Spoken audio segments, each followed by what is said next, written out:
الله من شرور أنفسنا ومن سيئات أعمالنا من يهد الله فلا مضل له ومن يضلله فلا هادي له ونشهد أن لا إله إلا الله وحده لا شريك له ونشهد أن سيدنا وحبيبنا ونبينا ومولانا محمدا عبده ورسوله فقد قال الله تبارك وتعالى في كلام المجيد والفرقان الحميد فأعوذ بالله من الشيطان الرجيم بسم الله الرحمن الرحيم إن الله وملائكته يصلون على النبي يا أيها الذين آمنوا صلوا عليه وسلموا تسليما اللهم صل على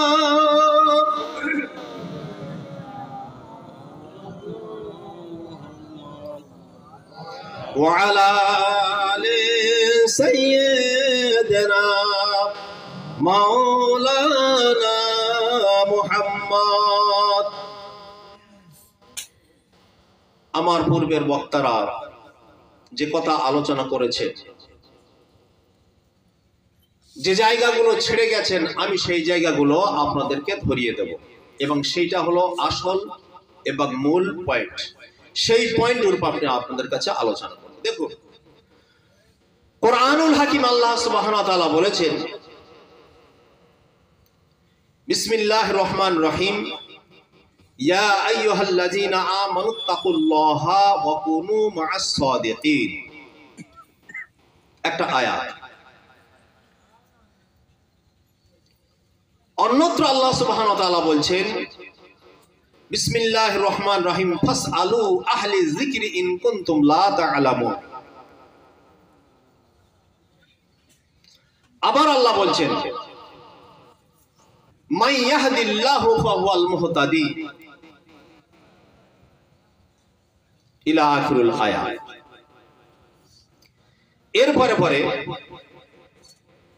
আল্লাহর নবীর একটা হাদিস আমি আপনাদের সম্মুখে আলোচনা করি। কেন বলছি? আজকের দিনের প্রেম বুঝেছে জোয়ান ছেলে আর জোয়ান মেয়েরা। আরো পূর্বে কারা প্রেম বুঝেছে? মানব জাতির পূর্বে আরো কারা বুঝেছে? বোঝাবো আপনাদের। আল্লাহ রাসূল সাল্লাল্লাহু আলাইহি ওয়াসাল্লামের মুখনিসৃত বাণী তিনি তার সোনার জবানে পরিবেশন করেছেন। লা ইউমিনু আহাদুকুম হাত্তা আকুনা আহাব্বা ইলাইহি মিন ওয়ালিদিহি ওয়া ওয়ালাদিহি ওয়ান নাসি আজমাইন। وقال النبي صلى الله عليه وسلم من لم يهتم بأمر المسلمين فليس منهم. وقال رسول الله صلى الله عليه وسلم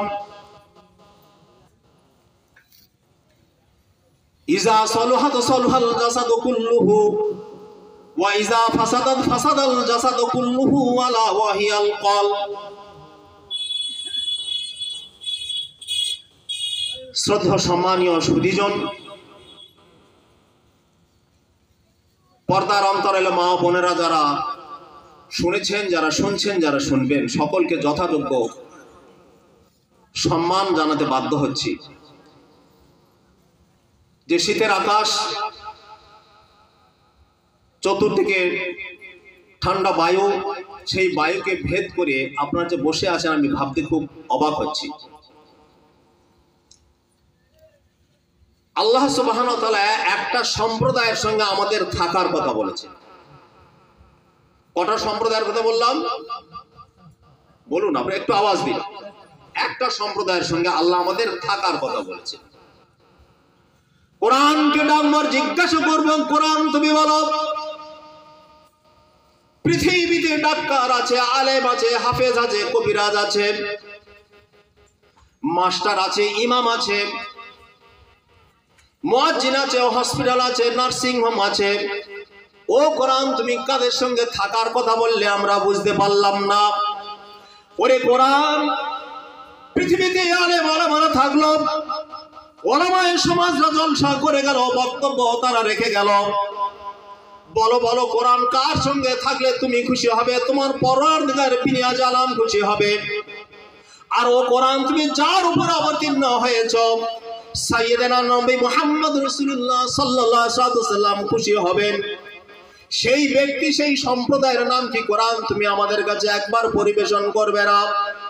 কোরআন বলে, বঙ্গের মানুষেরা, এ বঙ্গের মানুষেরা, ভারতবর্ষের মানুষেরা, পৃথিবীর মানুষেরা, তোমরা, আমি কোরআন, আমাকে তোমরা কেউ বুঝতে পারলে না, জানতে পারলে না। আমি কোরআন তোমাদের কাছে দাবি রাখি, তোমরা আমাকে বুঝবে কেমন করে? মসজিদে ইমামরা, ইমামের কাছে কোরআনটাকে তোমরা পড়তে চলে যাও। মাদ্রাসায় ওলামায়ে হযরত আছে, সেখানে তোমরা পড়তে যাও। আমি কোরআন, আমাকে পড়ার জন্য তোমরা চলে যাও। মসজিদে ইমাম আছে, ইমামের কাছে পড়তে চলে যাও। মুয়াজ্জিন আছে, মুয়াজ্জিনের কাছে তোমরা পড়তে চলে যাও। আমি কোরআন তোমাদের কাছে দাবি রাখি। বলো বলো, একজন মানুষকে আছো, মায়ের দুধ খেয়ে জন্ম নিয়েছো, মায়ের দুধ খেয়ে এখনো পর্যন্ত বেঁচে আছো, আল্লাহর কোরআনটাকে জানার জন্য পড়তে গিয়েছো কে? কোরআনকে ডাকলে কোরআন বলবে, মানুষেরা তোমরা বলো না। এ ওলামায়ে সমাজেরা, হুফাজে কোরআনরা, অদ্যাবধি পর্যন্ত তোমাদেরকে বুঝে আসবে না।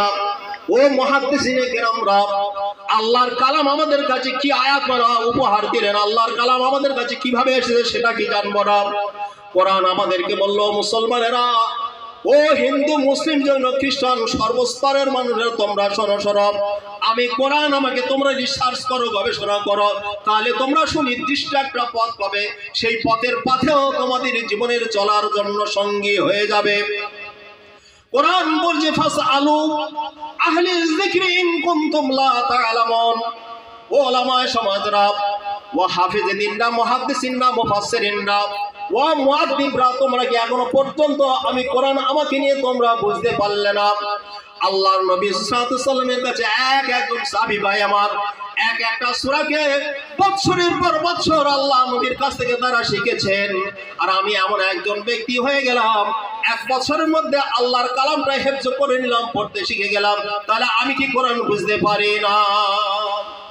দুটোর মধ্যে ডিফারেন্স। সাহাবীরা আল্লাহ রাসূল সাল্লাল্লাহু আলাইহি ওয়াসাল্লামের কাছ থেকে কোরআন বুঝেছেন অনেক সময় দিয়ে। আর আমরা, কোর্স শুরু হয়েছে বর্তমানে, 6 মাসে কোরআন শেখা যাবে না। না, কোরআন শেখা যায় না। কোরআন শিখতে তুমি পারলে না, কোরআনকে তুমি পড়তে শিখেছো। জান্নাওয়ালার কাছে যদি তুমি একবার কোরআনটা শিখতে যেতে মুসলমান, তোমার জ্ঞানের পরিধিটা বেড়ে যেত। এই মুসলমান, বিশ্বনবী জনাব মুহাম্মদ রাসূলুল্লাহ সাল্লাল্লাহু আলাইহি ওয়াসাল্লামের সঙ্গে তোমার একটা নিবিড় প্রেম হয়ে যেত। রাসূল আমার বলে, আমার পাপী দাবি উম্মতিরা, পশ্চিমবঙ্গে, ভারতবর্ষে, পৃথিবীর যে কোনো জায়গায় তোমরা থাকো না কেন, আমি হায়াতুন নবী, জিন্দা নবী, নবী মুহাম্মদ রাসূলুল্লাহ সাল্লাল্লাহু আলাইহি ওয়াসাল্লাম, আমার মন আর প্রাণ চায় আমি আমার উম্মতির সঙ্গে সাক্ষাৎ করি। রাসূল আমার বলেন, মাহশার ময়দানে যেদিন আমার পাপী দাবি উম্মতিদের নেকি বদি ওজন করা হবে, আমি নবী জনাবে মুহাম্মদ রাসূলুল্লাহ সাল্লাল্লাহু আলাইহি ওয়াসাল্লাম, আমি আমার আল্লাহর দরবারে নতজান হয়ে সিজদা দিয়ে বলবো, পরওয়ারদিগার বিনিয়াজ আলম, মাবুদ মাওলা, আপনি আমার প্রতি কি দয়া করবেন না? বাবু শাফাআতুন নবী, এই অধ্যায় হাদিস শরীফে এসে ভাই আমার, সাইয়্যিদানা নবী মুহাম্মদ রাসূলুল্লাহ সাল্লাল্লাহু আলাইহি ওয়াসাল্লাম সিজদায় পড়ে থাকবেন। আমার আল্লাহ সুবহানাহু ওয়া তাআলা বলবেন, ও নবী মুহাম্মদ রাসূলুল্লাহ, ইরফা রাসাকা, নবী গো, তোমার মস্তকখানা তুমি উত্তোলন করো। হে আমার হাবিব, আপনি যদি আপনার মাথাটা জমিনে ফেলে থাকো, আমি আল্লাহ এটা খারাপ মনে করি। নবী, আপনার মস্তকখানা আপনি একবার উত্তোলন করুন। আমি আল্লাহ সুবহানাহু ওয়া তাআলা আপনার জীবনের যত প্রশ্ন আছে, যে সওয়ালগুলো আজকে আমার কাছে করবেন, আমি আল্লাহ সুবহানাহু ওয়া তাআলা আপনার সমস্ত সওয়ালের উত্তর দিয়ে দেব। যে সমস্ত দোয়াগুলো আমার কাছে করবেন, যে সমস্ত অ্যাপ্লিকেশন আমার কাছে করা হবে, আমি আল্লাহ সম্পূর্ণ সেটাকে অ্যাকসেপ্ট করে নেব। রাসূল আমার মস্তকখানা জমিনে রাখবেন। ওরে বেহায়া মুসলমান, এখনো পর্যন্ত কি বুঝে আমাদের আসবে না? মুসলমান তুমি মনে করলে আমি এক চিল্লায় গিয়েছি, বড় পীর সাহেব হয়ে গেছে। ও মুসলমান তুমি মনে করলে ফুরফুরায় গিয়েছি, ভাই সাহেবদের কাছে আমি বায়াত হয়ে গেছি, আমি একজন মহাপুরুষ বেড়ে গেছি। মুসলমান তুমি মনে করলে শহীদ মিনারে ডাক দিয়েছে, সেখানে গেলাম। ওয়াকফ বোর্ড বাঁচার জন্য সেখানে গিয়েছি। মুসলমান তুমি মনে করলে আমার থেকে পীর আর কে আছে? আমি বলবো না না না না, এগুলো হলো পার্টস অফ ইসলাম। ইসলামের একটা শাখা প্রশাখা। তারা আদি শাখা প্রশাখা কোথায় আছে, ইসলামের আদিটা কোথায়, আমি সে আদি জায়গায় আপনাদেরকে বোঝাতে চাচ্ছি। কথা বুঝে আসছে ভাই? কথা বুঝতে পারছেন?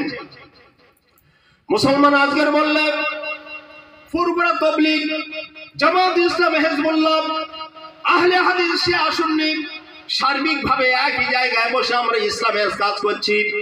আমি দায়িত্ব নিয়ে সহকারে আপনাদের কথা বলি, না না, এই কথাটা কোনোদিন এক হতে পারে না।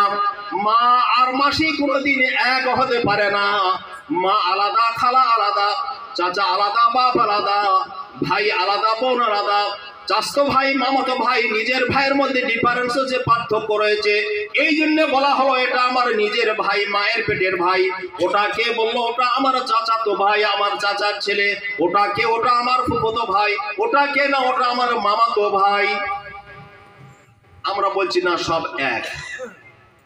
মুসলমান ফান্ডামেন্টাল দিক, আকীদা যাদের ভালো হবে, আল্লাহ নবীর বার্তা হলো স্বচ্ছতার সঙ্গে যদি নবী মুহাম্মদ রাসূলুল্লাহ সাল্লাল্লাহু আলাইহি ওয়াসাল্লামের উপরে আকীদা আমাদের ঠিক থাকে, মাহশার ময়দানে পরিত্রাণের একটা রাস্তা আমাদের থাকবে। যাই হোক ভাই, সে বিভাগে এখন যাচ্ছি না। রাসূল আমার সিজদায় পড়বেন, আল্লাহ সুবহানাহু ওয়া তাআলা বলবেন, হাবিব, হে আমার হাবিব, আপনার মাথাটা আপনি উঁচু করুন। আমি আল্লাহ সুবহানাহু ওয়া তাআলা আপনার আবেদনটা আমি মঞ্জুর করে নেব। রাসূল আমার সেদিন বলবেন, আল্লাহ, আমার পাপী দাবি উম্মতি যারা জাহান্নামে আছে, ওদের জাহান্নাম থেকে পরীক্ষা না দেওয়া পর্যন্ত আমি নবী মুহাম্মদ রাসূলুল্লাহ সাল্লাল্লাহু আলাইহি ওয়াসাল্লাম আমি আমার মাথাখানা উঁচু করব না। পরওয়ারদিগার বিনিয়া জালাম বলবেন, হাবিব রে, আয় আমার নবী, আমার মুহাম্মদ, তাম পৃথিবীতে যত আম্বিয়া সাল্লাল্লাহু সৃষ্টি করেছি, সবার থেকে নবী তোমার গুরুত্ব আমি বেশি দিয়েছি। ও নবী, তোমাকে আমি সব থেকে ভালোবাসি। নবী, তোমার মাথাখানা তোলো। তোমার মাথাটা জমিনে থাকলে আমি আল্লাহ সেটা অপছন্দ করি। মাথাটা তুমি তোলো। রাসূল আমার মাথা তুলবেন। রাসূল আমার মাথা তুলবেন। ভাই আমার, আল্লাহ রাসূল সাল্লাল্লাহু আলাইহি ওয়াসাল্লামকে বলা হবে, হে আমার নবী, হে আমার হাবিব, যাও যাও, তোমার যে সমস্ত উম্মতিরা জাহান্নামে আছে, জাহান্নাম থেকে ওদেরকে বের করে নিয়ে এসো। রাসূল আমার জাহান্নামে যাবেন। ভাই আমার, জাহান্নামের দরজাটা খুলে যাবে। জাহান্নামীর এসে কি বলবেন, লাব্বাইকা ইয়া রাসূলুল্লাহ, ও নবী মুহাম্মদ রাসূলুল্লাহ সাল্লাল্লাহু আলাইহি ওয়াসাল্লাম, আপনার জন্য আমরা উদ্বেলিত ছিলাম। আমরা এদিকে তাকাই, ওদিকে তাকাই, কেউ কোনো মানুষ আমাদের কাছে আসে না, কারোর কোনো সুপারিশ আমাদের কাছে যে পৌঁছায় না। নবী, আপনি শুধু জাহান্নামের দরজায় দাঁড়িয়েছেন, জাহান্নামের দরজার তালাটা খুলে গেছে, জাহান্নামের আগুনটা নিষ্প্রভ হয়ে গেছে, নিভে গেছে। ও হায়াতুন নবী, জিন্দা নবী, আপনি আমাদের এই সমস্ত আযাবের জায়গা থেকে, এই কারাগার থেকে আপনি আমাদেরকে মুক্তি দিন। আপনি আমাদের মুক্তির ব্যবস্থা করুন। কেউ করবে না।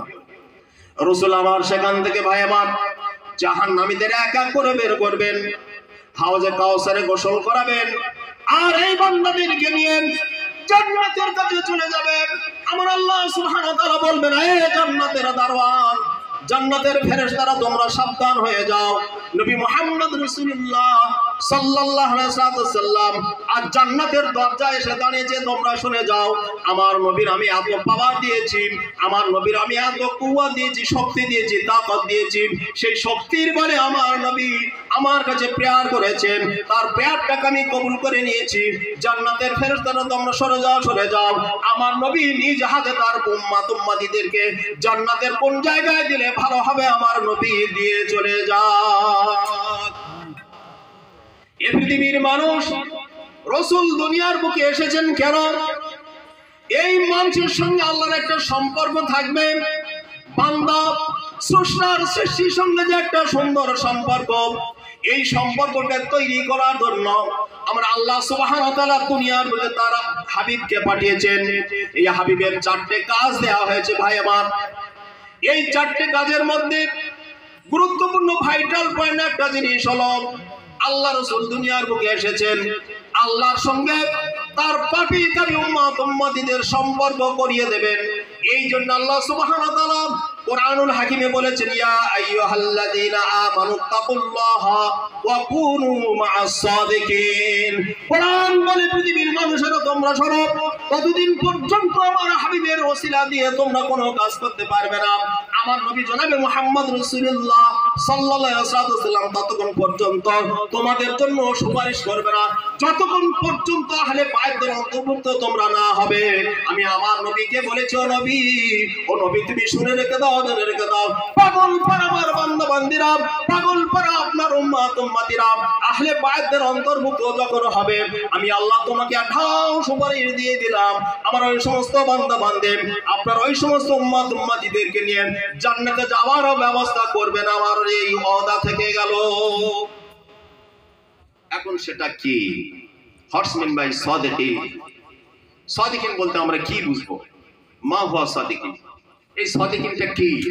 এটা আজকের আমার আপনার কাছে খুব একটা ভাইটাল পয়েন্ট প্রশ্ন। এজন্য আমি বললাম যে সমস্ত ওলামা হযরতরা ছেড়ে গেছেন, আমি সেই জায়গা থেকে এটা জুড়ে দিচ্ছি। আমার আগে আয়াতটা পরিবেশন হয়েছে, আমার কানে পড়েছে। এখন সাদিকিন বলতে বলা হয়েছে, জানি না তারা আমার সঙ্গে সহমত পোষণ করবেন, আমি কিন্তু মুফাসসিরিনদের কথা বলছি। কাদের কথা বলছি বলুন আপনারা? কোরআনের ভাষ্যকার মুফাসসিরিনদের কথা বলছি। আমি বলছি হযরতে আব্দুল্লাহ ইবনে আব্বাস রাদিয়াল্লাহু তাআলা আনহুর কথা, বিশ্ব নবীর কথা, আব্দুল্লাহ ইবনে মাসউদ রাদিয়াল্লাহু তাআলা আনহুর কথা, হযরত আবু হুরায়রা রাদিয়াল্লাহু তাআলা আনহুর কথা, 4 খলিফার কথা, আল্লাহর নবীর কথা, সমস্ত সাহাবীদের কথা আমি আপনাদের কাছে পরিবেশন করছি। সাদিকিনের ব্যাখ্যায় তাফসীরে এসেছে, মুফাসসিরিন কেরামরা বলেছেন এই সাদিকিন তাদেরকে বলা হবে যারা হবে মাশায়েখে কেরাম, যারা হবেন মাশায়েখ, পীর মাশায়েখ যারা হবেন, বুজুর্গানে দিন যারা হবে, তাদেরকে বলা হয়েছে সাদিকিন। এই পৃথিবীর মানুষেরা, বঙ্গের মানুষেরা আজকের এত লেলিহান শিকার মতো দাও দাও করে আগুন জ্বলছে পৃথিবীতে, কেন বুঝতে পারে না? আমার আল্লাহ সুবহানাহু ওয়া তাআলা বলেন, ও পৃথিবীর মানুষেরা তোমরা যখন আমাকে ডাকবে আমি আল্লাহ তোমাদের ডাকের সাড়া দেব। ফাযকুরুনি, আমাকে স্মরণ করো, আযকুরকুম, আমি আল্লাহ তোমাদের স্মরণ করব। এই পৃথিবীর মানুষেরা আল্লাহকে ডাকা আমরা শিখলাম না, আমরা মাদ্রাসা মসজিদে বিভিন্ন জায়গায় গিয়ে আমরা কোরআনটাকে পড়তে শিখেছি। কোরআনের আভ্যন্তরীণ জগৎ যেটা আছে, এই আভ্যন্তরীণ জগৎ সংক্রান্ত বিষয়ে জ্ঞান না রাখার জন্য মুসলমান লাঞ্ছিত অপমানিত সবকিছু হয়েছে। আরে মুসলমান, তুমি কি আমার কাছে একজন কেউ প্রমাণ দিতে পারবে? এমন কেউ যদি মায়ের দুধ খাওয়া সন্তান তোকে আমার সামনে উঠে দাঁড়াও, যে আলেমের মধ্যে শুধু কেবলমাত্র জাহিরি বিদ্যা আছে, ইলমে শরিয়ত আছে, তরিকত, হাকিকত, মারিফাত, আর 3টে জ্ঞান তার কাছে নেই, একটা জ্ঞানের গুণী আছে, ওই আলেমের দ্বারাই সমাজে উপকার কি হয়েছে আপনি কি আমাকে বলতে পারবেন? এই পৃথিবীর মানুষেরা, আমি আজ আপনাদের কাছে প্রমাণ দেওয়ার জন্য এখানে উপস্থিত হয়েছি। এই বঙ্গে নয়, এই ভারতবর্ষে হিন্দের বুকে সর্বপ্রথম যখন ইমানের দাওয়াতকে এনেছিলেন ভাই আমার আল্লামা হাজবিরি রহমাতুল্লাহ আলাইহি, কিন্তু তিনি প্রতিষ্ঠিত হননি।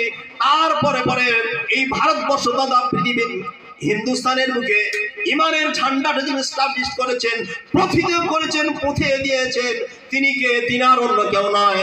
আমার আপনার জানা, আমার আপনার সঙ্গে অনেকের দিদারও হয়ে যায়, সেই ব্যক্তিটার নাম হলো হযরত খাজা মাইনুদ্দিন চিশতি রহমাতুল্লাহ আলাইহি। ভাই হিন্দুস্তানি ইমানের দাওয়াত কে এনেছে? আর বলুন কিছু, কতটা ভুল না ঠিক? আওয়াজ দিলে একটু ভুল না ঠিক? একটু হাত তুলে দেখান কতটা সত্য। এ পৃথিবীর মানুষেরা, বঙ্গের মানুষেরা, খাজা মঈনুদ্দিন চিশতি রহমাতুল্লাহ আলাইহি আলেম ছিলেন। কোন আলেম? আমাদের মতো এরকম আলেম নন ভাই আমার। তিনি ছিলেন এমন একজন আলেম, যে আলেম রাতের অন্ধকারে স্বপ্ন যা দেখেন, ইলহাম যা হয় দিনে সেটা হয়ে যায়। তিনি এমন একজন জবরদস্ত আলেম ছিলেন। ইলমে শরীয়ত, ইলমে তরিকত, ইলমে হাকিকত, ইলমে মারিফত, চারটি জ্ঞানের সমন্বয়ে তিনি ইলম অর্জন করেছিলেন। ও আলেম ওলামারা, আমি আপনাদেরকে প্রশ্ন করি, হাদিস শরীফ এসেছে তলাবুল ইলমি ফারিদাতুন আলা কুল্লি মুসলিমিন, প্রত্যেকটা মুসলমানের উপরে জ্ঞান অর্জন করা ফরজ। আজকের জ্ঞান অর্জন করা ফরজ, তুমি কোন কারণে বললে এই জ্ঞানটা হলো কেবলমাত্র শরীয়তের জ্ঞান? কোথায় পেলে ভাই আমার? বড় পীর আব্দুল কাদের জিলানী রহমাতুল্লাহ থেকে শুরু করে পৃথিবীর বড় বড় মুহাদ্দিসিনে কেরাম সকলেই একই কথা বলেছেন, জ্ঞান হলো দ্বিপাক্ষিক, জ্ঞান একটা নয়। শুধু শরীয়তের জ্ঞানের কথা বলা হয়নি, ইলমে জাহিরের কথা বলা হয়নি। ইলমে জাহিরি এবং বাতিনি উভয় জ্ঞান অর্জন করাকে আল্লাহ সুবহানাহু ওয়া তাআলা হাদিসের মাধ্যমে তিনি তার নবীকে জানিয়ে দিয়েছেন। আল্লাহর নবী আমাদের কাছে বললেন, তালাবুল ইলমি ফারিদাতুন আলা কুল্লি মুসলিমিন, প্রত্যেকটা মুসলমানের উপরে এটা কি অনুসন্ধান করাকে আল্লাহ নবী ফরজিয়াত করে গেলেন। ফরজটা কে করেছেন একটু বলুন? ফরজের কথা কে বলেছেন? আল্লাহর নবী বললেন, তালাবুল ইলমি ফারিদাতুন, জ্ঞান অন্বেষণ করা হলো ফরজ, তার উপরে আলা কুল্লি মুসলিমিন, সমস্ত মুসলমানের উপর। কুল শব্দের অর্থ সামগ্রিক, অল, সব, সমস্ত মুসলমানকে জ্ঞান অর্জন করা ফরজ বলেছেন আল্লাহর নবী। এরপর আল্লাহ রাসূল বলেন, উতলুবুল ইলমি ওয়ালাউ কানা বিসসিন, হে আমার অনুগামীরা, ভক্তের দলেরা, আমার উম্মতিরা, তোমরা শুনে রেখে দাও, জেনে রেখে দাও, আমি নবী মুহাম্মদ রাসূলুল্লাহ সাল্লাল্লাহু আলাইহি ওয়াসাল্লাম তোমাদের কাছে আর একটা বাণী শুনিয়ে দিই, উতলুবুল ইলমি ওয়ালাউ কানা বিসসিন, চীন দেশে যদি তোমাদের যেতে হয়, সুদূর বিদেশে যদি তোমাদের পাড়ি দিতে হয়, সে জায়গায় গিয়েও তোমরা জ্ঞান অন্বেষণ করে নিয়ে এসো, জ্ঞান আহরণ করো। জ্ঞানটা হলো সব থেকে বড় জিনিস তোমাদের কাছে। দেখুন সেই জ্ঞানটা আমরা কি করেছি। ওযুর কটা ফরজ, ভালো করে শুনবেন আমার কথা। সকালে চা দোকানে বসে অযথা বিরোধী মন্তব্য করবেন না, যেটা করবেন সেটা আমি এখানে ভেঙে দিচ্ছি আপনাদের। ওযুর কটা ফরজ, গোসলের ফরজ, নামাজের ওয়াজিব,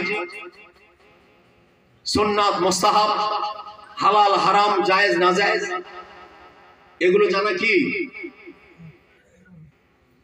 এটাও জানা ফরজ। এগুলো আমাদের এসেনশিয়াল ম্যাটার, অবশ্যই জানতে হবে, পালন করতে হবে, মানতে হবে। তো এই যে একটা ফরজ আমরা জানলাম শরিয়তের দৃষ্টিভঙ্গিতে, এই শরিয়ত ছাড়া আর একটা বিদ্যা আছে, সেই বিদ্যাটার নাম কি? ইলমে তাসাউফ, ইলমে লাদুন্নি। আরে পৃথিবীর মানুষেরা, ও মুসলমান ছেলেমেয়েরা, মুসলমান বন্ধুবেরা, এখনো পর্যন্ত তোমরা বুঝতে পারলে না, বয়স যখন একটু হয়ে যায়, ছেলে তার বাপকে বলে, বাপ তোমাকে খাটতে হবে না, তুমি আল্লাহর ঘরে গিয়ে তুমি নামাজ কালাম করো, আর কিছু করতে হবে না। এ বলে 3 দিন চিল্লায় যাও, ও বলে ফুরফুরা শরীফে যাও, 21, 22, 23 3 দিন ওখানে চলে যাবে, একদিন যেন তোমার কাজা হতে না দেখি। এ বলে শোনো বাবা, মগরাহাটে যখন বড় ইস্তেমা হবে 25শে ডিসেম্বর, ওই দিন যেন তোমাকে ওখানে যেতে দেখি, তোমার কাজা না হয়। আমি তোমার জন্ম দেয়া ছেলে, আমি তোমাকে খাবার চিন্তা করতে দেইনি, শীতের পোশাকের কোনো চিন্তা নেই, কোনো কিছু অসুবিধা নেই, এই ওকেশন গুলো তুমি সবগুলো মেনে চলবে। ওরে মুসলমান, আজ আপনাকে বলবো, ভারতবর্ষের বুকে সর্বপ্রথম যে ব্যক্তিটা পদার্পণ করে বলেছিলেন ভারতবর্ষের জমিনটা খুবই ভালো। ওই ব্যক্তিটার নাম হলো মোহাম্মদ বিন কাসেম। এই মুসলমানের তুর্কি তোরের মতো আজকের আমাদের লাফিয়ে ওঠা দরকার। 17 বছর বয়সের ছেলে হিন্দুস্তানকে দখল করার জন্য, হিন্দুস্তানের বুকে ইমানের জজবা তৈরি করে দেওয়ার জন্য, হিন্দুস্তানের বুকে ইলমে তাসাউফের ঝান্ডা ওড়ানোর জন্য 17 বছর বয়সের ছেলে মোহাম্মদ বিন কাসেম সর্বপ্রথম তিনি পাড়ি দিয়েছিলেন। জন ছেলে এই ভারতবর্ষের বুকে আসলেন, এসে বললেন হ্যাঁ এ জমিন চলবে, আল্লাহর রাজ এখানে কায়েম হবে। আমি শুধু এতটুকু কথা আপনাদের বলতে চাইনি, আমি আমার পূর্বের কথায় ফিরে যাই। খাজা মঈনুদ্দিন চিশতি রহমাতুল্লাহ আলাইহি ইলমে তাসাউফের একজন পূর্ণ খেলাফতপ্রাপ্ত মানুষ এবং কামালিয়াতের দরজার মানুষ। আল্লাহ রাসূল সাল্লাল্লাহু আলাইহি ওয়াসাল্লাম রাতের অন্ধকারে বলছেন, খাজা ও বাবা মঈনুদ্দিন তুমি শুনে রেখে দাও, জেনে রেখে দাও। খাজা মঈনুদ্দিন চিশতি রহমাতুল্লাহ আলাইহি আল্লাহর নবীর দিকে তাকিয়ে সালাম কালাম করলেন, ভাই আমার দুটো পা ধরে চুম্বন প্রদান করলেন। আল্লাহ নবীর কদম মুসি করার পর খাজা মঈনুদ্দিন চিশতি রাহমাতুল্লাহ সেদিন জিজ্ঞাসা করেছেন, ইয়া রাসূলুল্লাহ হাবিবাল্লাহ, আপনি যে প্রশ্নটা আমাকে করেছেন বুঝতে পেরেছি, এখন আমার করণীয় কি আপনি বলুন। আল্লাহ রাসূল সেদিন বলেছিলেন, এ খাজা মঈনুদ্দিন, বাবা খাজা মঈনুদ্দিন তুমি জেনে রেখে দাও, জেনে রেখে দাও। ও মঈনুদ্দিন, ভারতবর্ষ বলে একটা জায়গা আছে, হিন্দুস্তান বলে একটা জায়গা আছে, যে হিন্দুস্তানের বুকে বেশ কতগুলো আম্বিয়া সালাতুস সালামদের মাজার রয়েছে। ওখানে ইসলামের দাওয়াতটা চলে গেছে অনেক পূর্বে। বাবা খাজা মঈনুদ্দিন, আর তোমাকে এখানে থাকা যাবে না। হিন্দুস্তানের বুকে তুমি ইমানের ঝান্ডা টেনে যাও, তোমার দ্বারা হিন্দুস্তানের মানুষেরা ইসলাম ধর্ম কবুল করবে। কথা শুনতে পাচ্ছেন আপনারা? ভাই বলুন, শুনতে পাচ্ছেন না বুঝতে পাচ্ছেন? কোনটা? দুটোই পাচ্ছেন, বলুন হ্যাঁ।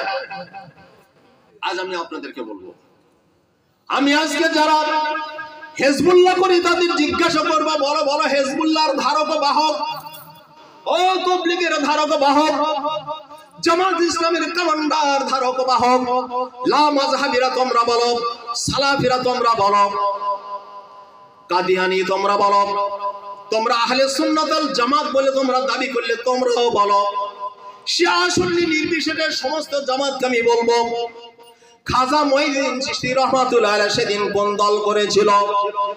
তিনি হিজবুল্লাহ করেছে না তিনি জামাত ইসলাম করেছে, না প্রচলিত 6 ধারার তাবলীগ করেছে, না জমিয়াতে উলামা করেছে, না আপনার বেরেলি করেছে, কি করেছে? আপনারা উত্তর কেউ দিতে পারবেন না। আপনারা বলবেন আল্লাহর দিন প্রচার করেছে। এই পৃথিবীর মানুষেরা মানুষকে বোকা সাজানো যায় না, বোকা সাজানো যায় না। পীর ওলি আল্লাহ মাশায়েখদের জীবন চরিত্র যতক্ষণ পর্যন্ত আমার আপনার ভিতরে না ঢুকবে ততক্ষণ পর্যন্ত আল্লাহর সাথে আমাদের পরিচয় হবে না। বলুন, কে আছেন মায়ের ছেলে, দুধ খেয়ে আমিও মানুষ হয়েছি, আপনারাও মানুষ হয়েছেন।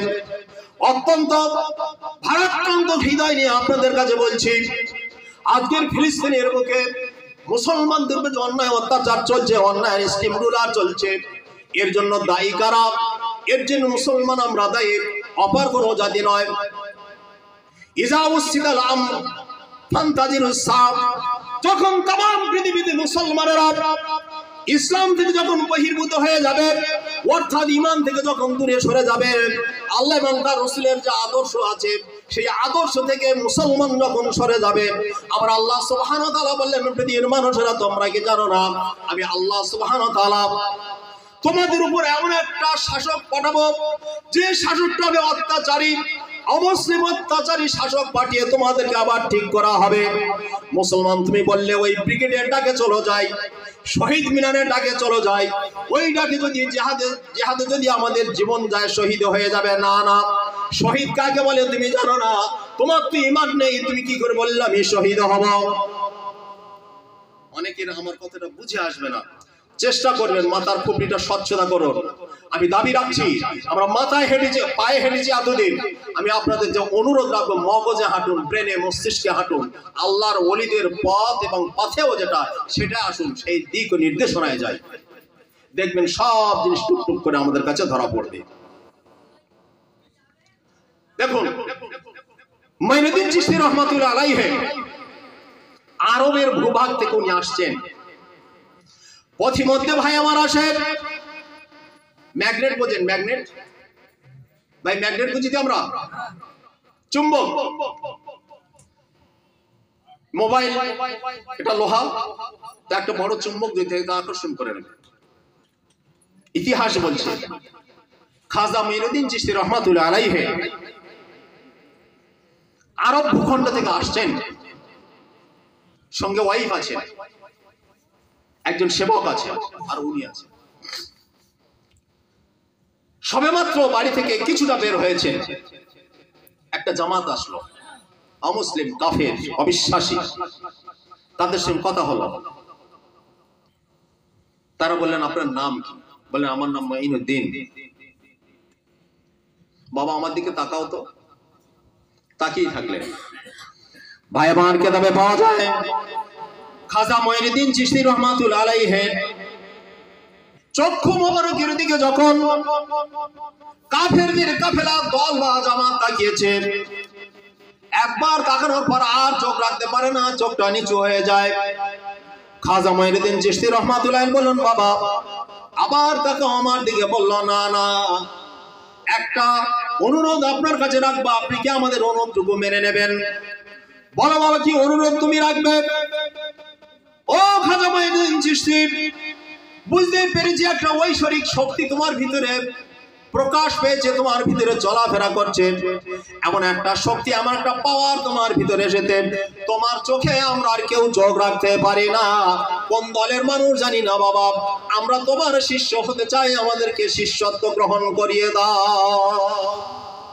খাজা মাইনুদ্দিন চিশতি রহমাতুল্লাহ আলাইহি ওই জামাতকে সেদিন বলেছিল, এ কাফেরদের জামাত ও মুসলিমদের জামাত, এসো বাবা আমার কাছাকাছি তোমরা চলে এসো।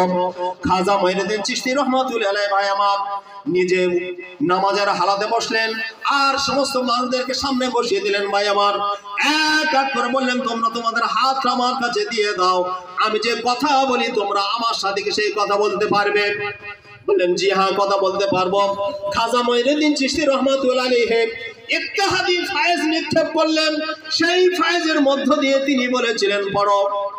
তিনি বললেন পড়ো আস্তাগফিরুল্লাহ রাব্বি মিন কুল্লি যামবি ওয়া আতুবু ইলাই, লা হাওলা ওয়ালা কুওয়াতা ইল্লা বিল্লাহ, লা ইলাহা ইল্লাল্লাহু মুহাম্মাদুর রাসূলুল্লাহ।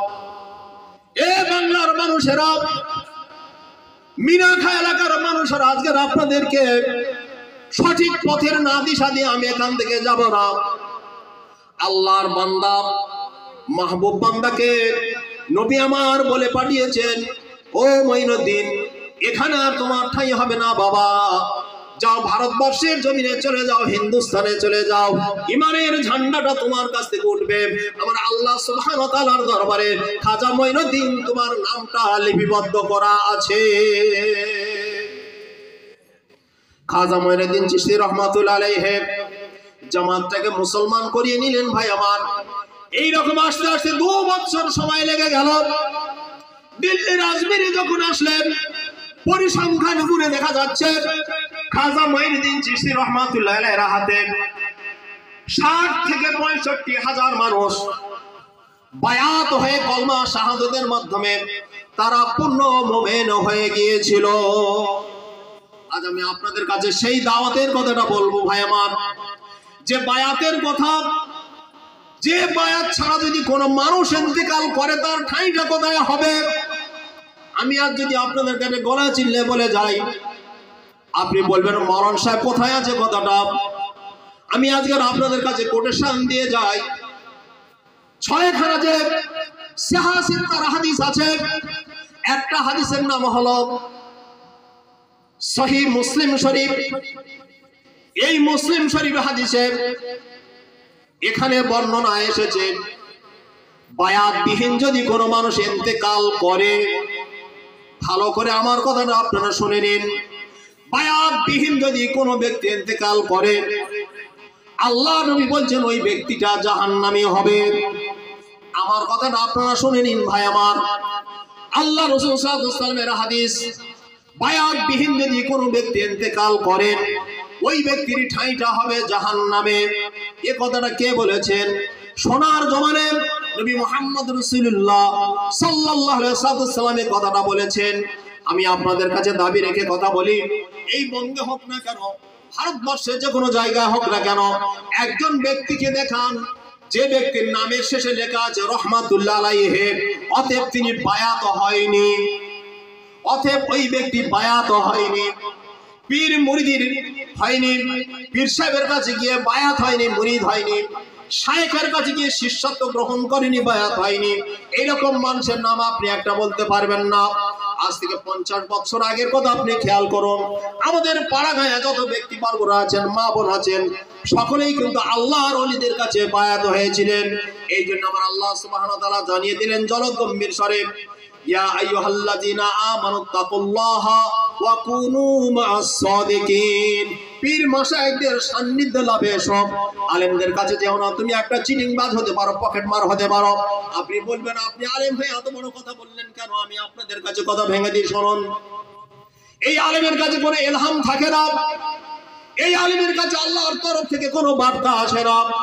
রাতে যখন ঘুমোয়, সকাল হয়ে গেলে আবার নামাজ পড়তে ওঠে, নামাজ পড়ে দুনিয়ার কাজে লিপ্ত থাকে, আবার যখন রাত এসে যায় ঘুমিয়ে পড়ে, কেউ তাহাজ্জুদ পড়ে, আওয়াবিন ইত্যাদি অনেক নামাজ কালাম করে। আল্লাহর তরফ থেকে স্পেশাল কোটা যে একটা শক্তি আছে, পাওয়ার আছে, ক্ষমতা আছে, ওই ইলহাম প্রাপ্ত আলেম এরা নয়, ওই ইলহাম প্রাপ্ত মাওলানা এরা নয়, ওই ইলহাম প্রাপ্ত হুফাজে কোরআন নয়, ওই ইলহাম প্রাপ্ত মসজিদের ইমাম মুয়াজ্জিন কেউ নয়, সাধারণ মানুষ নয়। আল্লাহ পাওয়ার জন্য আল্লাহ ওয়ালাদের সঙ্গে যারা তাআজ্জুদ সম্পর্ক রেখে দিয়েছেন, তাদের কাছে আল্লাহ সুবহানাহু ওয়া তাআলা ইলহাম পাঠিয়ে দেয়। ওহী বন্ধ হয়ে গেছে, দুনিয়াতে আসবে না ভাই আমার। কিন্তু সত্য স্বপ্নকে বলা হয়েছে নবুয়তের 46 ভাগের 1 ভাগ। সেই সত্য স্বপ্নটা দিয়ে আল্লাহর কামেল বান্দারা, পীর মাশায়েখ, বুজুর্গানের দিন যারা আছেন, সেই কাজগুলো তারা ধীর গতিতে, মন্থর গতিতে টুক টুক টুক টুক করে এগিয়ে যায়। তাদের মাধ্যমে ভারতবর্ষ জমিনে তথা পৃথিবীতে ইসলামের একটা সুন্দর পরিবেশ তৈরি হয়ে গেছে। এ কাজ অন্য কেউ আনতে পারে না, কারণ তারা হবেও না। কেন কেন ভাই আমার শুনুন, আল্লাহর ওলিরা, সাদিকিন ব্যক্তিরা, পীর মাশায়েখরা, বুজুর্গানে দিনরা, আউলিয়ায়ে কেরামরা হারাম খাদ্য থেকে যারা দূরে থাকে, ও আলেম সাহেব, অধিকাংশ ওলামায়ে হযরত, অধিকাংশ হাফেজে কোরআন, অধিকাংশ মুয়াজ্জিন, অধিকাংশ মসজিদের ইমাম হারাম থেকে দূরে থাকতে পারে না ভাই আমার। অল্প সংখ্যক মানুষ হারাম খাদ্য থেকে দূরে থাকে। আর হারাম খাদ্য খাওয়ার পর আপনার শরীরে একটা বড় ভাইটাল পয়েন্ট আছে, একটা ভুল ব্যাখ্যা আছে, সেটাকে আমি আপনাদেরকে শুধরে দিয়ে যাই। আমি হাদিসটা আপনাদের কাছে পরিবেশন করেছি, আমার পূর্বে একজন বক্তা হাদিসটা পরিবেশন করেছিলেন, কথা আমার কানে আছে। মানুষের বাম স্তনের বাম দুধের 2 আঙ্গুল নিচে একটা গোশের টুকরো আছে। কি আছে বললাম? একটু বলুন আপনারা। গোশের টুকরো আছে। ওই গোশের টুকরোটা যদি কারোর পিউরিফাই হয়, পরিষ্কার পরিচ্ছন্ন হয়, ক্লিয়ার হয়ে যায়, সাফ হয়ে যায়, আমার হাবিব তো জাহানের বাদশা সাইয়েদনা জনাবে মুহাম্মদ রাসূলুল্লাহ সাল্লাল্লাহু আলাইহি ওয়াসাল্লাম বলেছেন, ওই ব্যক্তিটার জীবনটা সুন্দর হয়ে যাবে। মাথার চুল থেকে পায়ের নখ পর্যন্ত টোটাল বডিটা আমার নবী বলেছেন সে পরিষ্কার হয়ে গেল, ভালো হয়ে গেল। আর গোশের টুকরোটা যে পিউরিফাই করতে পারলো না, ভালো করতে পারলো না, ওই ব্যক্তি রাতে দিনে যত নামাজ পড়ুক না কেন, ওই নামাজ কোনোদিন ওর কার্যকারী করবে না, নামাজ কাজে আসবে না। আমি আজ প্রশ্ন আপনাদেরকে রাখবো, কোরআনকে বলবো, কোরআন খারাপ কাজ থেকে দূরে রাখার ক্ষমতা তো নামাজের দেওয়া হয়েছে, তাহলে আমরা নামাজ পড়লে আরো খারাপ কাজটা করি কেন? ওরে ট্রিপল হাজি, একবার হজ করেছে, তোমার মনের আশা তামান্না মিটলো না, আল্লাহ অর্থ দিয়েছেন, সম্পদ দিয়েছেন, আবার তুমি হজে গেলে 4 লক্ষ টাকা খরচ করে, আবার তোমার আল্লাহ সম্পদ দিয়েছেন, সম্পদের আধিক্য অনেক হয়ে গেছে, আবার হজে গেলে 2-3 বার হজ করলে, 4-5 বার তুমি উমরা করে আসলে, ও হাজী সাহেব, যে হাজারে আসওয়াদ নাম দেওয়া হয়েছে, ওই পাথর তুমি চুম্বন করলে, তুমি ভাবলে আমার জীবনের গুনাহগুলো সব মুছে গেছে, আমি পবিত্র পরিষ্কার পরিচ্ছন্ন হয়ে গেছি। না না না না, আসুন আমরা কোরআনকে জিজ্ঞাসা করি, কোরআন বলো বলো মানুষের জীবনের গুনাহ মোছার পথ কি আছে? কদ আফলাহা মান যাক্কাহা ওয়া কদ খাবা মান দাসসাহা। কোরআন বলছে পৃথিবীর মানুষেরা তোমরা কি বুঝতে পারো না? আমি কোরআন তোমাদের কাছে পরিষ্কার ভাবে একটা বর্ণনা দিয়ে যাচ্ছি। কদ আফলাহা মান যাক্কাহা, যে ব্যক্তি নিজেকে তাজকিয়া করতে পেরেছে, ওয়া কদ খাবা মান দাসসাহা, সে সফল হয়েছে। আর বিফল ওই ব্যক্তি, ওয়া কদ খাবা মান দাসসাহা, যে ব্যক্তি পরিষ্কার করতে পারলো না। নিজের কলবকে পরিষ্কার করার জন্য একটা মেশিন লাগে, ওই মেশিনটা হলো একটা মানুষ। ওই মানুষের শরণাপন্ন হতে হয়। যেমন খাজা সাহেব ভাই আমার আল্লাহর ওলিদের হাতে হাত দিয়ে বায়াত হওয়ার পর আল্লাহ নবী তাকে বললেন, খাজা সাহেব তুমি চলে যাও ভারতবর্ষের বুকে। খাজা সাহেব হিন্দুস্তানে বুকে এসেছেন, ৬০ থেকে ৬৫ হাজার মানুষ তার কাছে কলমা শাহাদত পড়ে সারা জীবনের মতো তারা আল্লাহর ওলি হয়ে গিয়েছিলেন। সেই আল্লাহওয়ালা পথটা আমরা ভুলেছি। আজকে আমি বলছি আল্লাহওয়ালা পথ কোনটা? চলো ফুরফুরায় যাই বাবা, বায়াত হয়ে আসি, আমরা আল্লাহওয়ালা হয়ে যাব। এ বললো চলো ভাই আমরা তাবলীগে যাই, আল্লাহওয়ালা হয়ে আসবো। ও বললো চলো জামাত ইসলামের কাছে যাই, আল্লাহওয়ালা হয়ে আসবো। ও বললো আইনুল বাড়ি মারা গেছে, কি আছে, দল জামাত তারা আছে, এখন আহলে হাদিস চলো সেখানে যাই, আমি আল্লাহওয়ালা হয়ে যাব। আমি বলি না না, ও জায়গা আল্লাহওয়ালা হয়ে যায় না। আল্লাহওয়ালাদের কাছে যতক্ষণ পর্যন্ত কোনো ব্যক্তি না যাবে, ওই ব্যক্তি কোনোদিন আল্লাহওয়ালা হতে পারে না। ভাই বুঝে আসছে কি কথা আপনাদের? সাবজেক্টটা খুব টাফ, আপনারা বুঝুন। আমি আপনাদের কাছে হাত ধরে পায়ে ধরে অনুরোধ করব, বায়াত হন ৪ তরিকায় যে কোনো একটা তরিকা, কাদরিয়া, চিশতিয়া, নকশবন্দিয়া, মুজাদ্দিদিয়া, এই যে ৪টে তরিকা যে কোনো একটা তরিকায় আপনার পছন্দ মতো, আপনার ইচ্ছাধীন এই ৪ তরিকায় একটা তরিকা বায়াত হয়। বায়াত বিহীন কেউ মরবেন না। আমি পায়ে ধরে আপনাদেরকে বলবো, অনুরোধ রেখে বলবো, এটা হাদিসের কথা আপনাদেরকে আমি বলছি। হাদিস শরীফ এসেছে বায়াত বিহীন মৃত্যু হলে জাহান্নামের কথা বলা হয়েছে। তাহলে এত নামাজ কালাম কোথায় গেল? কোরআন তো বলছে যে নামাজ পড়ো, তোমার সব অপকর্ম দূরে সরে যাবে। ১৭ পারায় আছে তো, কোন সময় আয়াত। তাহলে আমরা যখন নামাজ পড়ছি, তাহলে আমাদের মধ্যে এত দুষ্টুমি কেন? এত হজ করলাম, ওই ঘুঁটি সরাতে তো আমরা কেউ কম করিনি। মায়ের সঙ্গে এত বেইনসাফি কেন? মা বাপের সম্মান নেই কেন? তাজিম নেই কেন? ভাই ভাবে এত উষ্ণতা ভাব কেন? স্বামীর সঙ্গে এত টাসেল কেন? হজ ফাঁকি দাও কি করে? তুমি হাজি, তুমি হজ করলে, তুমি বললে আমি হজ থেকে ফিরে জায়গা ঠিক করে দেব, তারপরে তুমি জেকে বসলে তুমি হাজি, তুমি মাওলানা, তুমি মসজিদের ইমাম, তুমি ওয়াইজি, তুমি হুফাজে কোরআন, মৃত্যু ধাপ্পা বা চিটিংবাজি কাজের সব। কেন আল্লাহর ওলিদের কাছে গেলে এগুলো শেখা যায় না? আমি বলেছি একটাই কারণ, আল্লাহর ওলিরা জানেন যদি হারাম খাদ্য একবার ভক্ষণ করি, তাহলে আল্লাহর তরফ থেকে যে বার্তা আসবে সেটা বন্ধ হয়ে যাবে, আর আসবে না। আমার যে কলব আল্লাহ বলে, কি আল্লাহ বলে? বলুন কি আল্লাহ বলে? কলব আল্লাহ কে বলে? এ ভারতবর্ষের মানুষেরা, মিনাখানের মানুষ আপনাদেরকে বলে, শয়তান আজাজিল যখন আসবে মৃত্যুর সময়, জবানটা যদি বন্ধ করে দেয়, ভাই আমার জবান বন্ধ হয়ে গেল, এবার আপনি কি করবেন আর কিছু মনে থাকবে না। বিশ্বনবী দোজাহানের বাদশা এমন একটা থিওরি আমাদেরকে দিয়ে গেছেন, কল্পনা করা যায় না। এমন একটা থিসিস তিনি আমাদের দিয়ে গেছেন, বায়াত হও, ঈমান আনো। তোমার কলব যদি আল্লাহ বলে, তোমার মরণের সময় শয়তান মনে করবে মুখটা তোমার বন্ধ করে দিয়েছি, জবান বন্ধ হয়ে গেছে, তুমি তার কিছু করতে পারছো না। কিন্তু আল্লাহ ওয়ালাদের কাছে যখন আপনি বায়াত গ্রহণ করবেন, শিষ্যত্ব গ্রহণ করবেন, মুরিদ হবেন, মুরিদ হওয়ার পর কামেল ওলি আল্লাহ যিনি থাকবেন ইত্তেহাদি ফায়েজের মাধ্যমে আপনার মৃত কলবে যখন সঞ্জীবিত করে দেবে, মৃত কলব যখন তাজা হয়ে যাবে, মুখ বন্ধ হয়ে গেলে ওই কলব আল্লাহ আল্লাহ করে চিৎকার করতে থাকবে। আমার আল্লাহ সুবহানাহু ওয়া তাআলা জানিয়ে দেন, শয়তান, এ শয়তান তুই জেনে রেখে দে, যে শুনে রেখে দে, আমি আল্লাহ সুবহানাহু ওয়া তাআলা আমার একটা সাবজেক্ট আমার মাহবুব বান্দাদের কাছে দিয়েছি।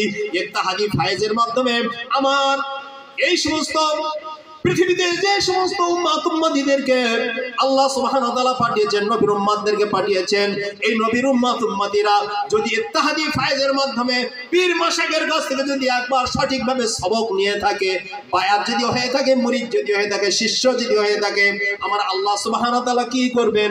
তার কলবে আল্লাহ আল্লাহ রবটা বলা শিখিয়ে দেবেন। আল্লাহ বললেন, শয়তান রে, আমার বান্দার অন্তরে যে আল্লাহ আল্লাহ রবের ধ্বনি জাগ্রত হয়, এই শব্দটা আমি আল্লাহ তোর কানে কোনোদিন পৌঁছে দেব না। দুনিয়ায় ধোকায় কে ফেলে? কে ফেলে? শয়তান। শয়তান এবার আল্লাহর কাছে পরাজিত হয়ে গেল। আল্লাহ বলেন, এমন একটা জায়গায় ঈমান দিয়েছি, ওই ঈমানটাকে ওখানে অনুপ্রবেশ করার মতো ক্ষমতা আর কারোর থাকবে না। এখন ওখানে যদি অনুপ্রবেশ করতে পারে আলাদা জিনিস, কিন্তু ওই জায়গাটা স্টপ হয়ে গেছে, বন্ধ হয়ে গেছে। ওই কলবে যে তার আল্লাহ বলে, এই আল্লাহ শব্দটা শয়তানের কানে আসবে না, আর বুঝতে পারবে না। এই জন্য আমি হাত ধরে পায়ে ধরে হলো আপনাদেরকে বলবো, আল্লাহর ওলিদের সান্নিধ্য দেখুন। সমস্ত সাহাবীরা আল্লাহ নবীর কাছে বায়াত পেয়েছে, বায়াত বিহীন কেউ কিন্তু ঈমান আনেনি। উমর রাদিয়াল্লাহু তাআলা আনহু কত বড় একটা প্রভাবশালী ব্যক্তি, শাসক, আল্লাহ নবীর কাছে আসলেন। আল্লাহ নবী শুধু স্পন্দে হাত দিয়ে বলেন, উমর আর কতদিন? উমর রাদিয়াল্লাহু তাআলা হাতে তলোয়ার ছিল, পড়ে গেল। সঙ্গে সঙ্গে হাতটা বাড়িয়ে দিয়ে বলেন, ইয়া রাসূলুল্লাহ হাবিবাল্লাহ, আপনি আমাকে কালমা পড়িয়ে দিন। কথাটা ভালো করে বুঝবেন, কালমা পড়িয়ে দিন, আমি পড়বো না, পড়িয়ে দিন। আপনি পড়ান, আমি পড়বো। ওমর রাদিয়াল্লাহু তাআলা আনহু হস্ত বাড়িয়ে দেওয়ার সাথে সাথে আল্লাহ রাসূল ধরলেন, খুব জাপটে ধরলেন, মজবুত করে ধরে ইত্তেহাদি ফায়েজ দিয়ে সঙ্গে সঙ্গে তার মুসলমান করে দিলেন। ওমর রাদিয়াল্লাহু তাআলা বলছেন, আমার শরীরের যে তাকত, আমার শরীর যে পাওয়ার, আমার শরীরে স্ট্রেংথ, শক্তি ছিল, আমি উমর বুঝতে পারছি তার থেকে অনেক বেশি শক্তি আল্লাহ বাড়িয়ে দিয়েছেন। বলুন সুবহানাল্লাহ। এজন্য আপনি আমাদের কাছে অনুরোধ রাখবেন, পীর মাশায়েখ যে যে তরিকায় থাকুন, যে যে তরিকা থাকুন, চার তরিকা, যে কোনো একটা তরিকায় আপনি বায়াত হয়ে ওই পীর ওই মাশায়েখের কথা অনুযায়ী জিকির আজগার করুন। কোরআন এসেছে বুকরাতাও ওয়া আসীলা, সকাল এবং সন্ধ্যা জিকিরের কথা বলা হয়েছে। এখন আমরা এই জিকির বলতে কি বুঝবো? মুফাসসিরিনে কোরআন ওখানে লিখেছেন কোন জিকির? মুরাকাবা, মুশাহাদার। আরে আমার আপনার নবী নবুয়তের আগে কম বেশি 5 বছর তিনি মুরাকাবায় ছিলেন। বাংলায় হলো ধ্যানমগ্ন, মগ্নতায় থাকা। তো 5 বছর তিনি ধ্যানমগ্ন থাকলেন কিসের জন্য? আল্লাহকে পাওয়ার জন্য, পৃথিবীতে শান্তি কিভাবে আসবে সেজন্য। তারপর আল্লাহ বললেন, নবী আমাদের শেখার জন্য, আমাদের শেখানোর জন্য আল্লাহ তার নবীকে মুরাকাবায় বসিয়েছিলেন প্রায় কম বেশি 5 বছর। বসিয়ে বললেন, আল্লাহ যাও, এবার তোমাকে একটা কোরআন আয়াত দিচ্ছি, ইকরা বিসমি রাব্বিকাল্লাযী খলাক। পড়ার ক্ষমতা দিলেন, ইত্যাদি তো অনেক ব্যাপার এখানে আছেন, দিলেন। দেখুন তাহলে এই ওলি আল্লাহদের পথটা আসল পথ। দেখুন কলকাতায় একটা জায়গার নাম হচ্ছে ধর্মতলা। ভাই ধর্মতলা আমরা জানি তো?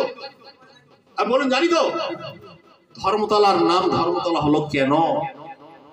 একজন আল্লাহর ওলি ইংরেজের পিয়ন, 8 জন আর উনি নিয়ে 9 জন বসে আছেন, গোল হয়ে বসে, মাথা সব নাড়া, সাদা পোশাক পরা।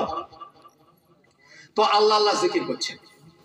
এই জিকিরের মাধ্যমে ইংরেজ সৈন্যরা দেখছে যে মাথায় টুপি দিয়ে তারা এরা মুসলমান, হাতে তাদের বন্দুক আছে, অস্ত্র থাকা অবস্থায় যায়, তোমরা এদের চলে যাও। তো কমান্ডার চিফ যিনি, উনি বলছেন আমি এখানে থাকবো। মুসলমানদের যিনি নেতা আছেন উনি আমি থাকবো, বলছে না চলে যাও। একাধিকবার বলার পর ওরা যাচ্ছেন। সংবাদটা গেল ইংরেজ বাহাদুরের কাছে, বলছে ওদেরকে যেতে বলো, যদি না যায় তাহলে তারা একটা ব্যবস্থা নেওয়া যাবে। আবার গিয়ে বলো। দ্বিতীয়বার বলা হলো, দলনেতা বলছেন না যাব না।